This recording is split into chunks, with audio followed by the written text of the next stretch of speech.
ในวันที่24พฤศจิกายน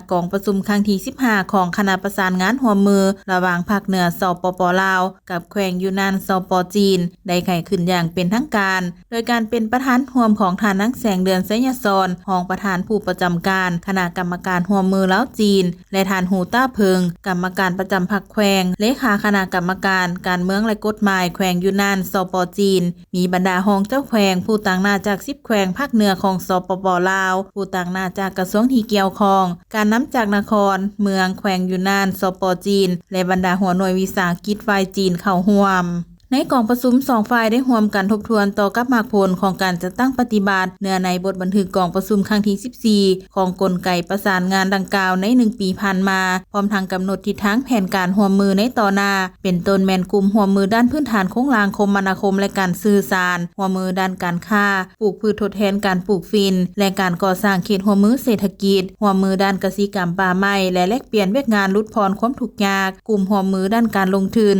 พลังงานและความสามารถการผลิตกลุ่มร่วมมือด้านการศึกษาสาธารณสุขและวิทยาศาสตร์กลุ่มร่วมมือด้านวัฒนธรรมและการท่องเที่ยวกลุ่มร่วมมือด้านสิ่งแวดล้อมอุตุนิยมและอุทกศาสตร์และกลุ่มร่วมมือด้านการคุ้มครองชายแดนที่ทางการร่วมมือในต่อหน้าทั้ง2ฝ่ายจะสืบต่อแลกเปลี่ยนบทเรียนการพัฒนาของ2ฝ่ายนำใส่ท่าแหงของแขวงยูนนานเพื่อช่วยยุดึงการพัฒนาของลาวโดยเฉพาะการนำใส่เส้นทางรถไฟลาวจีนและการก่อสร้างแล้วทางเศรษฐกิจลาวจีนเพื่อหัดแน่นการร่วมมือ2ฝ่ายตกลงเห็นดีสืบต่อสร้างและยกระดับการร่วมมือใน8กลุ่มเบียกหลักรวมมียกระดับการเสริมต่อทางคมนาคมและสื่อสารรวมทั้ง AI ขยายการค้าการเงินและการปลูกพืชทดแทนลงเลิกการร่วมมือด้านกสิกรรมป่าไม้และลดพรความทุกข์ยากสืบต่อลงทุนในคงเขตพลังงานและทรัพยากรแห่ธาตุเสริมสร้างการร่วมมือด้านการศึกษาสาธารณสุขและวิทยาศาสตร์เสริมขยายการท่องเที่ยวและการแลกเปลี่ยนวัฒนธรรมปกปักรักษาสิ่งแวดล้อมและร่วมมือด้านอุตุนิยมยกระดับการคุ้มครองและความปลอดภัยทางชายแด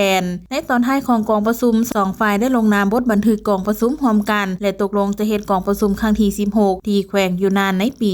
2026ภายหลังสำเร็จกองประชุมคณะผู้แทนได้ถือโอกาสนี้เข้าเยี่ยมคำนับท่านเฉลิมไสกรมสิทธิ์รองนายกรัฐมนตรีแห่งสปป.ลาวประธานคณะกรรมการร่วมมือลาวจีนเพื่อรับฟังทิศชี้นำของการร่วมมือในต่อหน้าและเชื่อมั่นว่าการพัฒนาการร่วมมือที่เข้มแข็งระหว่างภาคเหนือของลาวกับแขวงยูนนานสป.จีนจะสืบต่อเป็นแห่งขับเคลื่อนสำคัญในการพัฒนาเศรษฐกิจสังคมของ2ฝ่าย